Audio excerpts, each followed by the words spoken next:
Assalamualaikum warahmatullahi wabarakatuh. Okey, hari ni kita santai-santai je, kita sembang cerita pasal cerita yang agak tak logik jadi untuk diterima akal fikiran, okey. Cerita cerita ni berlaku pada satu zaman. Zaman dahulu kala, zaman tu bila aku pun tak tahu.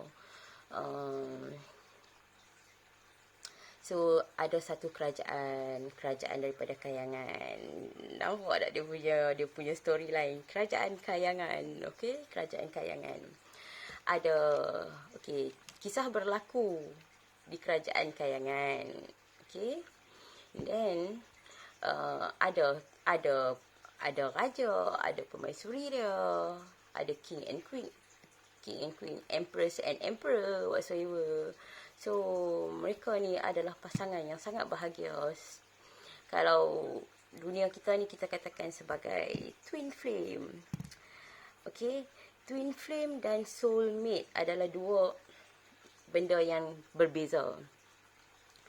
Twin flame ibarat hati kita satu. Kita pun tak tahu bentuk hati tu either bentuk love tu ke ataupun bentuk yang macam mana, Allah alam.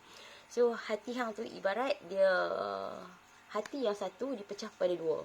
So exactly apa yang ada dalam hati hang ataupun so ibarat kembang lah, kembang yang everything yang rasa sama, feeling dia rasa. So kalau di other side, kalau A rasa sakit, B akan rasa dia punya sakit dia juga, macam tu. So apa saja yang dia rasa, hati ni pun akan rasa juga. Itu adalah twin flame. Twin flame ni dia agak macam karakteristik dia segala-galanya sama. So kalau hang partner dengan dia, maksudnya hang punya twin flame, hang punya cinta hati hang adalah twin flame hang, so hang kena ada perangai yang sabar. Sebab apa? Segala keburukan yang hang tak suka dekat diri dia tu adalah diri hang. So maksudnya hang tengok diri hang dekat the other side, dekat partner hang, macam tu. So itu adalah twin flame. Soulmate adalah sesuatu yang soulmate boleh jadi, okey, dia punya ni boleh, dia punya twin flame ataupun soulmate ni boleh masuk kepada husband and wife, parents dengan anak. Macam tu lah, siapa-siapa lagi dia boleh jadi, siapa-siapa pun kawan, tak semestinya husband and wife. Okay, itu twin flame. Then soulmate, dia tak semestinya hang punya partner life forever. Kalau hang tak dapat dia, hang mati terus dah juga. Dia boleh jadi macam occasion. So maksudnya kalau hang dah dapat peluang berjumpa dengan dia, bersama dengan dia, tapi hang tak boleh, hang mensia-siakan hubungan tu, lepas tu hang baru sedar kata, oh she's my soulmate, motherfucker. So itu memang silap banyak lah kan. Hang dah buat silap, lepas tu hang nak minta balik untuk reconcile whatsoever, memang no way lah kan. There is no such thing, tidak. So moral of the story, sebelum kita letak macam ni, moral of the story dia, tolong hargai sebelum benda tu hilang. Itu kita punya moral of the story, okay? So cerita ni, back to the story. Tadi habis dah pengajaran untuk soulmate dan twin flame, okay? Okay. Kerajaan Indrapura, kita letak nama tu lah. Aku pun tak tahu, tiba-tiba dia main kepala otak. Kerajaan Indrapura berada di kayangan. So terdapatlah queen, empress dan emperor. So sama lah raja dengan permaisuri, macam tu, sultan dengan permaisuri ke, aku pun tak tahu benda-benda ni semua, tak pernah ambil tahu. So okay, mereka ni adalah pasangan yang sangat bahagia, sangat romantik. Twin flame maksudnya hang punya partner, diri hang macam mana, hang seronok, hang happy, hang gila babi whatsoever, so hang punya partner pun macam tu. So sama kepala, orang kata satu geng kan. So macam best gila kot jumpa geng kan, macam tu. Dia punya relationship. So depa ni sangat baik, sangat pemurah, suka menderma, suka tolong orang, walaupun kerabat, tapi dia punya low profile dia tu marvelous lah. So macam banyak membantu, so tak ada orang susah, itu macam tu semua. So ada juga manusia-manusia yang cemburu kan, mereka ni melihat pasangan yang bahagia ini, sangat-sangat cemburu. So nak dijadikan cerita, ada satu kawan baik si permaisuri ni, and then dia ni pun tak banyak kawan si permaisuri ni. So then sebabkan kawan baik dia tu mungkin seorang tu je kot, aku rasa seorang tu je lah kot kawan baik dia kan. So kawan baik ni mempunyai hati yang tak berapa nak cantik, mempunyai sifat yang cemburu. So telah menyebarkan fitnah kepada si permaisuri ni. Nak dijadikan cerita, hari tersebut ayah kepada si perempuan ini, permaisuri ni, telah suami dia ni pangkat Panglima Perang. Panglima Perang. Aku tak tahu Panglima Perang tu apa, okey. So, memandangkan dia ni seorang yang jujur, seorang jujur, senang cakap kan. Dia tak kerti nak belok-belok, dia tak kerti bengkak bengkok. So, dia kena atas perintah ayahanda, so dia kena pergi satu tempat untuk settle urusan kerajaan. So sepatutnya dia kata dia kena balik esok, tapi nak dijadikan cerita sebab musabab untuk kejadian berlaku, dia tak balik hari tu. Tak tahu, mungkin ada sebab dia, mungkin jam tengah jalan ke, bencana alam ke, hujan banjir ke, ataupun ada another task last minute, tiba-tiba plan hari ni patut boleh settle, lepas tu mungkin tak settle sebab orang tu sakit perut, cirit-birit ke apa, kita tak tahu. Aku tak masuk kat situ, aku tak boleh tahu. So dia delay satu hari. And then yang kawan baik, si best friend kepada si puteri ni tadi sudah buat cerita, kata, oh suami kau telah berlaku curang, bla bla bla bla bla. Saya bangku ayah ni pun percaya tanpa usul perisa. So berlakulah pergaduhan. Then orang-orang kayangan ni mereka ada kuasa, super power. Itulah aku cakap, cerita ni memang tak logik untuk diterima akal. So jangan nak dipercaya, dan jangan orang kata, jangan anggap benda ni benda yang serius. Okay, kita leisure, kita have fun, right? So berlakulah pergaduhan mulut. So seorang, biasalah perempuan cemburu kan. Aku pun tak tahu perempuan cemburu perangai dia jadi macam mana, sebab aku tak ada sifat-sifat tu semua kan. Aku ni manusia yang tak ada perasaan. Perasaan aku dah lama mati. So pergaduhan berlaku, and then tanpa disengajakan, si perempuan ni marah dia tak lepas. Dia daripada pandangan mata dia sahaja, lihat mataku, pandangan mata dia saja ni, dia marah, dia paling, dia lepaskan pandangan dia tu ke arah satu bukit. Aura dia super power. Mengalahkan Ultra Mentaro punya super power. So dengan pandangan mata dia saja, dia dah lepas dia punya aura tanpa disengajakan, aku rasa. Burn satu village. Tak payah pakai nuklear, ambil hang. Hebat kan? So meletup satu kampung weh. Berapa ribu orang mati, termasuk budak kecil, orang tua. Satu kampung kot terbakar. Gila babi kot. Mengalahkan bom apa? Bom atom kalah. Nuklear pun kalah. Aku pun tak tahu kuasa apa. So ayah kayangan mereka undang-undang yang salah tak kisah. Hang ni anak raja ke, hang ni anak siapa ke, hang buat salah, hang kena. Undang-undang tetap undang-undang.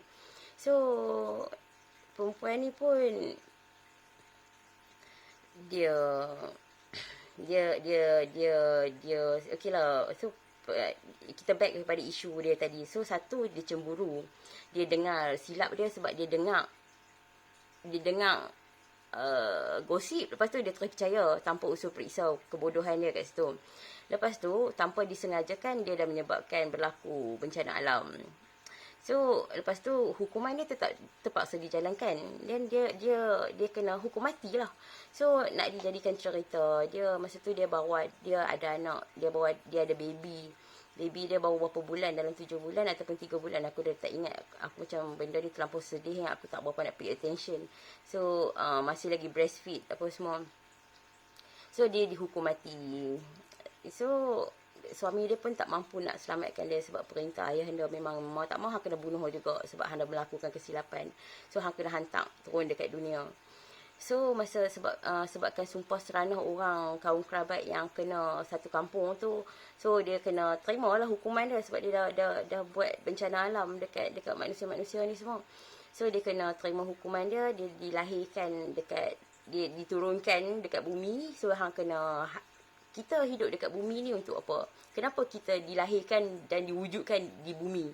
Pernah terfikir? So ini aku share dengan Paul sikit lah. Sebenarnya kita berada di dalam bumi ni sebenarnya adalah illusion. Dia bukan benda yang real. It's not real. So tapi sebabkan kita dah lupa perjanjian kita dengan Allah mula-mula, sebab tu kita jadi tak tenggelam puca, tak tentu hala, jadi tamak, jadi macam gila babi nak berebut dunia. Kebodohan manusia kan. So kita ni ibarat hang ambil exam. So bila kita hang hampa buat SPM ke diploma ke whatever, so hampa akan ada exam tak. So ibaratnya umur kita 60 tahun 70 tahun hang duduk dalam dunia, hang mengambil ujian. So setiap kesusahan, masalah-masalah yang sampai dekat kita, ujian yang sampai yang sebenarnya itu adalah ujian daripada Allah untuk kita tolong sedar diri. Itu semua ujian. Kita dilahirkan turun ke dunia ni pun ada sebab dia. Sebab apa kita turun? Sebab kita ada mungkin melakukan kesilapan ke apa-apa ke. So Allah nak uji roh kita ni, soul kita dalam ni. Yang pun ingat ada perjanjian dia, siapa pencipta dia, whatsoever. So kita yang hidup dalam jasad ni sebenarnya untuk menjawab ujian. So ibarat kita sekarang ni tengah menjawab soalan peperiksaan. So setiap ujian yang berlaku itu adalah jawab soalan kepada soalan peperiksaan. So kalau kalau result anda cantik, hampa duduk dalam kelas yang cantik lah. Kalau result hampa duduk teruk, hampa duduk dalam kelas yang teruk-teruk lah. Maksudnya macam tu. So itu mungkin dia punya clarification untuk syurga kot. Kalau result hang cantik, marvelous, hang duduklah yang nombor 1. Kalau tak berapa cantik, duduklah yang second, third level sampai yang ke-7. Kalau the worst part, masuklah hell kan. Itulah cerita dia. So back to pada cerita kita tadi, cerita kayangan tadi tu. So dia dah diturunkan ke bumi, dilahirkan semula. So roh dia ni cicak suka nak mengacau aku. Okey, hang dilahirkan ke bumi, dilahirkan ke bumi. Allah. So hang kena hadapi ujian hidup hang. Berapa ramai yang mati. So itu adalah jumlah yang hang kena tanggung lah whatsoever macam tu. So and then okay, lepas tu dia kiranya masa dia mati tu macam dia tak puas hati jugalah kan, sebab hang tinggal anak kecil. Lepas tu dia percaya dekat kawan dia. Sebab tu aku jadi macam aku tak percaya kat siapa-siapa pun hidup aku. Ini cerita past life, okay. Aku pernah buat satu topik cerita pasal past life tu kan, yang karma whatsoever. So ada pain yang masih lagi past life aku pegang. So aku baru tahu. So aku kena maafkan dan aku kena minta maaf, minta doa, minta maaf dekat Allah apa semua. So benda-benda ni semua is real, babe. Bukan main-main yang benda lah. So dia dilahirkan. Lepas tu hang kena sumpah. Hang kena tanggung lah hang punya ujian hang. Bukan it's not easy punya cerita lah kan. So go through lah sampai hang berjaya tutup hang punya karma. Hang ni buka dharma. Karma adalah pembalasan buruk. Sama ada diri kita ni, okey, macam aku pernah cerita itu, kita ni ibarat tengah main game sebenarnya. Hidup kita ni ibarat main game. Selagi hang tak win the game, hang keep on repeat the same game again and again sampai hang win the game. So tak kira lah berapa ribu turn pun, berapa juta turn pun hang lahir balik, lahir. Tapi dia bukan Allah bukan lahirkan hang punya roh ni tahun 60 hang lahir, lepas tu tahun 80 hang lahir dah. Dia tunggu, dia simpan stok, ikut dia punya slot bila Allah dah ada dia punya plan.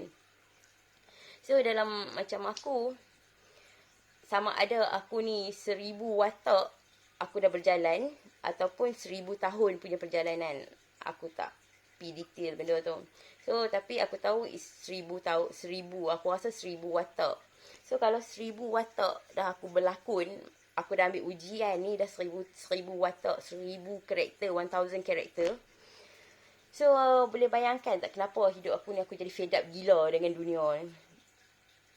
Daripada bukan baru-baru ni aku fed up, dah lama daripada awal-awal bismillah dulu pun aku dah fed up gila dah. Aku punya jahat, aku sampai tahap dia tahu benda salah benda betul, dia tahu nak bunuh diri tak boleh. Tak lagi orang tanam aku dekat kubur Cina ke kubur Hindu ke kubur mana-mana ke bakar ke apa kan. Tak boleh kalau kita bunuh diri secara terang-terang sebab aku ni licik. So dia punya akal tu banyak sangat pusing-pusing. So aku bunuh diri aku cara macam mana tak, hampa jangan diikut perangai ni. Sekarang ni tak boleh dah, undang-undang baru lah ni. Tak, bukan macam dulu punya undang-undang.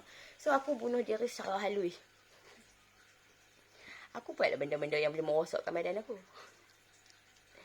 Heavy smokers. Benda-benda makan tak betul. Aku benda basi pun aku selamba badak aku makan. Rumah aku, bilik aku tak pernah ada stok makanan. Aku hidup aku nomad. Hidup aku daripada aku dalam perut sampai aku keluar sampai ke hari ni. Everyday ujian tak pernah habis. Sebab tu aku cakap aku ni tak ada perasaan. Hati aku awal-awal aku lempak lah. Sebab apa? Kalau kita masih lagi pegang hati, maksudnya apa-apa yang jadi sini hancur dulu. So aku tak, awal dah aku dah buang. So jadilah apa pun aku dah tak heran. Mai lah apa segala mak nenek semua aku hadap dah sebab aku tak ada hati. Itu aku. So dia jadi orang, kalau orang belah kita dia kata hati kering kan, apa-apa je lah kan. So aku punya formula macam tu. So awal-awal lagi aku dah buang aku punya hati. Senang. Sebab dah ni aku 40 turn. Lupa 42 turn dah. Disember ni masuk 42. So dah tak larat dah. Nak gemuk hancur whatsoever. Dia tak larat nak twist. Dia tak larat nak pusing lah kat mana pun. So aku angkat lipat buang terus senang. Tak ada hati. So okay, so ujian yang kita lalu non-stop bla bla bla bla. So 1000 karakteristik. Maksudnya daripada yang Tok Nenek tu sebenarnya itu bukan Tok Nenek. Itu adalah diri aku. It's myself. Diri aku yang melalui lakonan yang sama. Tapi karakteristik hang watak hang lain. Rupa hang lain. Maksudnya macam tu. Aku ada dekat Egypt, aku ada dekat Sumerian, Aztec. Satu dunia aku dah pusing habis dah. Maksudnya ini cerita dia. Hang ada mana-mana. So daripada apa yang aku dapat, aku ni satu dunia aku dah habis pusing. So at the end aku baru balik main Nusantara. Aku habiskan, aku berjaya tutup aku punya karma ni dekat Nusantara. So ini cerita dia. So cerita yang aku nak ceritakan ni sebenarnya yang pasal kayangan tadi ni, tapi dia dah melarat banyak sangat topik sub. So memang benda ni sebenarnya agak complicated. So bila dan aku kena paksa. Okay, alright. So dia balik, dia dah lahir, lepas tu dia nak dijadikan cerita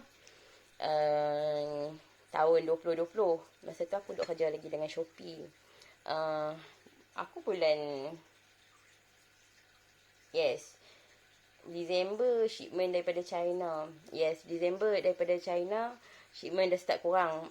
Baru COVID baru duk mula start. So aku masih lagi duk ada dekat Shopee masa tu. Aku jaga warehouse. Masa tu aku dengan Shopee Express. Jangan macam aku dah, aku tak tahu apa yang jadi dengan Shopee Express. Okay, so aku dengan Shopee Express tu aku cakap aku boleh bekerja 2 tahun tu kira cukup hebat, marvelous, bombastic, mesti loba-loba kot. Sepanjang hidup aku tak pernah kerja lebih daripada 2 tahun. Tak pernah pengalaman kerja aku, tak ada kerja aku yang lebih daripada 2 tahun. That's why aku tak heran kalau aku jobless tu. Memang masa kerja pun aku dah tahu siap dah. Aku dah boleh baca dia punya pinpoint plan daripada Big Boss dah. Aku dah boleh tahu dah berapa lama aku nak boleh kerja. Relax lah kan. memang akan jadi isu memang. Mesti akan ada something wrong somewhere. So aku dah tak heran. Awal-awal lagi lag berapa lama kan boleh tahan kan. Hadap je.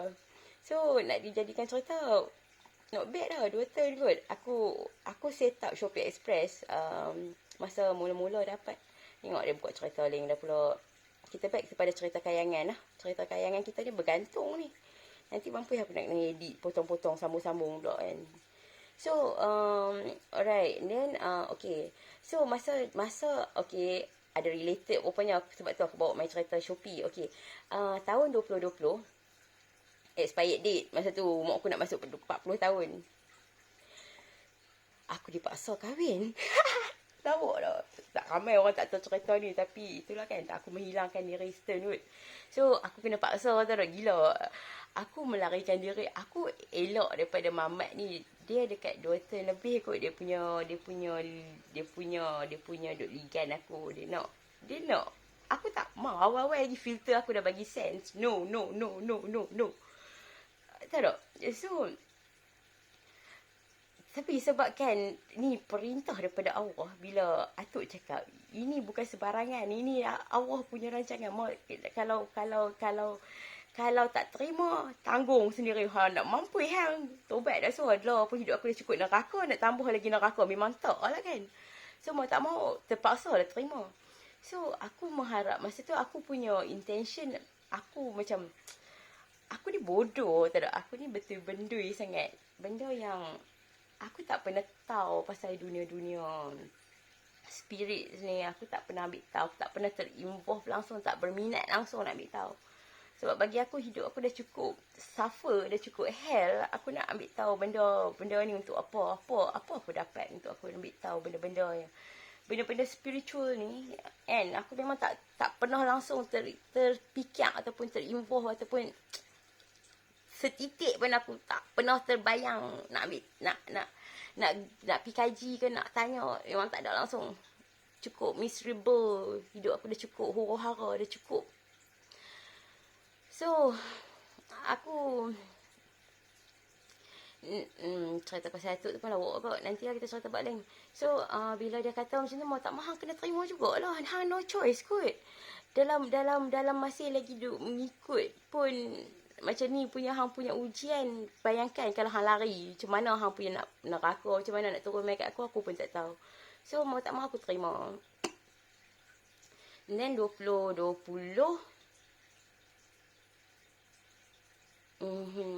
then awal 21 wait, aku makan gaji buta Stern kot. 2019 aku set up 2018 November 2018 up to 19 penghujung 2019 Disember. Alright, betul. Penghujung 2019. Lepas tu 2020 tu aku dah start work from home. Aku punya masa tu aku dah start dah. Duk nampak dah depa punya bunga-bunga matahari. Duk nampak dah bunga-bunga terik tu duk keluar dah.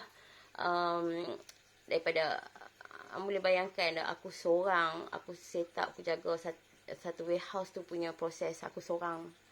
Masa tu aku dengan budak foreigner aku 5 orang. Memang hardcore. Tak payah cerita. Nanti kita sembang buat link bab kerja. Itu kita masuk ke topik link. So, masa tu dalam awal 2020, yes, mereka dah ambil orang-orang mereka. So, aku ni dah dipinggirkan, dah ditolak ke tepi. Daripada kerja aku yang 12 jam jadi 18 jam. So, makin berkurangan kerja aku. Daripada tak jadi tangan sotong sampai aku macam campur senang, relax gila babi kerja pun tak ada. Segala-galanya ditarik sikit sampai aku dah tak ada kerja nak buat. So, aku pun banyak work from home. Last kerja yang aku dapat, apa dia tahu? Aku update CB receiving. Maksudnya, daripada China, mereka akan hantar pre-alert manifest. Maksudnya, barang-barang yang akan masuk, shipment mana yang akan masuk dekat warehouse. So, benda-benda ni. So, dia akan hantar satu benda ni sama. Dia akan hantar satu manifest. hang akan update lah dalam hang punya tracker. Berapa, okay, nombor master airway bill, berapa carton masuk, berapa kuantiti dia, bila masuk, siapa dia punya provider, detail-detail benda tu semua. So, itu sahaja aku punya job task. Bayangkanlah kalau macam tu aku buat apa, aku nak pergi office, aku duduk rumah lagi best kan. Aku layan movie kat rumah aku sambil aku update. Lepas tu aku buat tolong kerja bodoh sikit. Aku kan joker. Lepas tu aku kan customer service. Segala mak nenek semua ada. So semua benda aku buat. Aku tolong-tolong. And then aku memang most of the time aku dekat rumah. Jarang-jarang gila aku masuk warehouse. Aku dah tak masuk warehouse dah. So aku kata tahun 2020 tu bagi orang lain, orang anggap benda tu COVID. Benda tu yang menyusahkan diri. Tapi bagi aku COVID tu blessing. Sebab apa? Dengan COVID tu aku berjaya membeli rumah. Satu rumah. Lah ni aku sangkut. Bank duk telefon beribu kali. Aku tak mampu nak bayar duit rumah. 200 lebih pun aku tak mampu nak bayar. Lepas tu duit kereta pun aku tak mampu bayar. Dah habis dah momentum. Dah tak boleh renew dah. Aku pun tak tahu nak buat macam mana dalam ni. Bank BSN dah start hantar mesej dah. Bla bla bla bla. Oh ya Allah. Jongkok mah dia kata. Lepas tu so aku berjaya beli rumah. Gila murah kot. Mana nak dapat 1000 square feet dekat Semenyih, dekat Kajang, Pekan Kajang. 1000 square feet, 3 bilik. Harga dia baru berapa? 290 kot. Something like that macam tu. Lepas tu, nak dijadikan cerita rezeki daripada Allah sungguh. Rumah tu fully furnished kot. Aku punya best. Aku beli rumah tu. Aku tak pergi tengok showroom pun tak. Ejen tu masa mula-mula duduk sembang aku. Aku nak fikir daripada sebenarnya mampu yang nak pergi travel Shah Alam. Lalu aku fikir balik. Berapa lama aku boleh tahan kerja Shah Alam ni? Confirm takkan lama punya. So tak apa. Ini kita investment. So confirm Shopee ni akan out punya anytime. And then aku tak pergi tengok showroom. Aku just tengok daripada template yang dihantar mai dekat WhatsApp. Gila babi kan. Aku tengok daripada WhatsApp. Aku tak tengok detail pun. Baca pun tak apa tak. Aku tengok, okay, satu, dia ada balcony. And then ada sliding door. Alright. Check. And then, dapur ni luas. And then ada laundry area sebab aku tak suka berminyak-minyak. So, aku dah plan kat belakang tempat laundry tu boleh buat wet kitchen. Check. Okay, down payment berapa booking? 500. Terus transfer, tak cakap banyak. Betul aku cakap kat dia. Aku tak mau isi apa, tolong isi untuk aku. Tak payah update aku apa-apa. Sebab aku tahu selama ni, aku dah apply beribu dah kot. Tak pernahnya lulus. Takkan dapatnya. Aku siap cakap dekat ejen tu. Tak payah main kacau aku apa-apa. Aku tahu memang tak dapat. Kalau lepas tu, sign pun aku suruh dia tolong sign kan. Aku tak kerti nak sign sebenarnya. So, dia isi semua untuk aku. Dia buat semua. Tiba-tiba dia mesej aku. Linda, congratulations. Loan approved. Aku terkejut kot. Loan approved. Serious? Loan approved? Okay, fine. So, macam, okay. COVID is a blessing for me. Satu, aku makan gaji buta setengah. Aku dengan kerja tak ada kat office. Aku duduk rumah. Ikut suka hati mak bapak aku ya. Bangun tidur ke apa. Layan movie marathon. Satu season aku boleh hadap. Satu hari kot. Lepas tu, aku buat gila-gila babi aku lah. So, macam setahun tu aku kata, ini setahun untuk tahun 2020 punya gaji tu adalah Allah reward balik dekat aku sebab tahun 2019 daripada 18 ke 19 tu aku kerja gila-gila babi. Aku seorang dengan foreigner, segala-galanya aku seorang. So kerja aku lebih daripada 12 jam. OT aku tak pernah terfikir nak claim. Aku kerja betul-betul ikhlas. Lillahi ta'ala. Tak ada apa. Tak fikir apa. Aku fun gila kerja walaupun macam tai. Tapi aku enjoy. Penat macam mana pun aku enjoy. Benda yang kita suka. Kita fikir nak membangunkan. Nak membaguskan. Tapi di other side. Dia fikir benda lain whatsoever. Bla bla bla bla bla bla bla bla bla bla bla. Abaikan. So untuk tahun 2020 tu adalah reward Allah bagi dekat aku as a return yang selama ni aku kerja sebagai amal jariah. Aku selalu kata aku kerja yang lebih-lebih tu apa semua tak apa, consider amal jariah aja. Itu yang sentiasa keluar daripada mulut aku. Aku tak pernah niat apa. Aku tak pernah terfikir apa pun. Betul-betul mengharapkan apa-apa daripada Allah ke apa tak. Memang mulut aku sedia keluar macam tu. Apa-apa sikit tak apa. Majariah.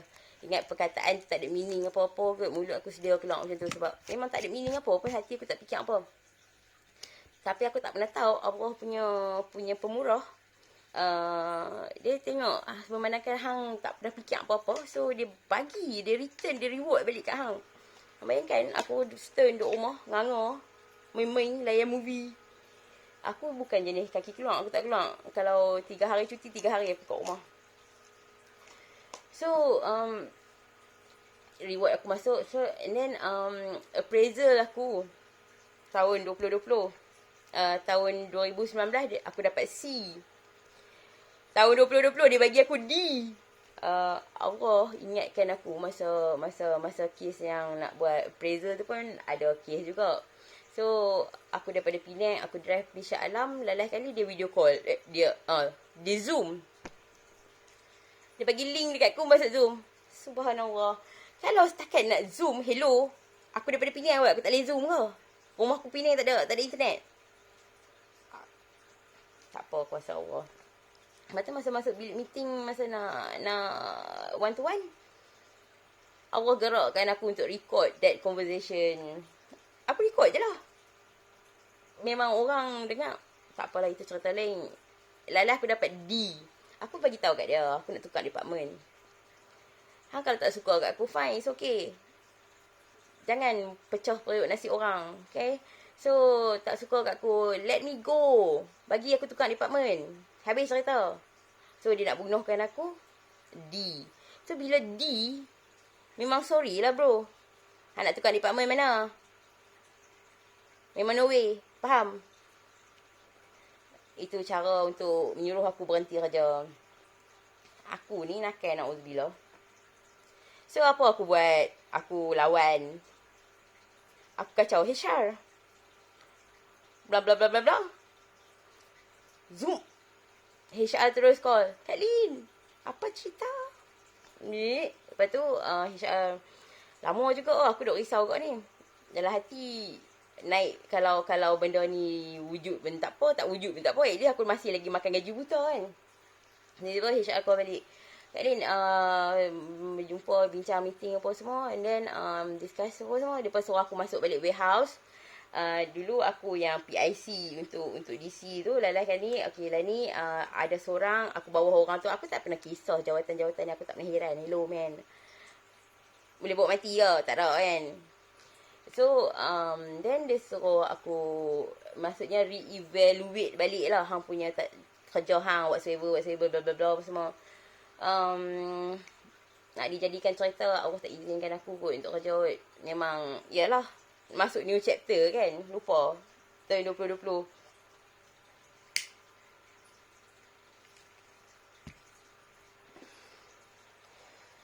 So nak dijadikan cerita, aku tak pi kot. Yang second, yang masa sepatutnya aku masuk kerja balik. Aku masuk balik kerja, masuk balik warehouse, jaga balik warehouse. Masa tu dia suruh aku jaga 2 warehouse. Warehouse main dekat Mapletree, dengan satu lagi dekat Puchong kot. Aku tak ingat. Ya, aku pernah sesat. Itu. And then masa tu aku biasa drama banyak sangat dengan si suami tadi tu. Aku dengan dia. Okey, ini memang cerita lawak. Ujian aku dengan dia. Masa aku terima dia untuk jadi suami aku, sebab perintah daripada Big Boss, mau tak mau kena terima. Kita stop sat dulu azan.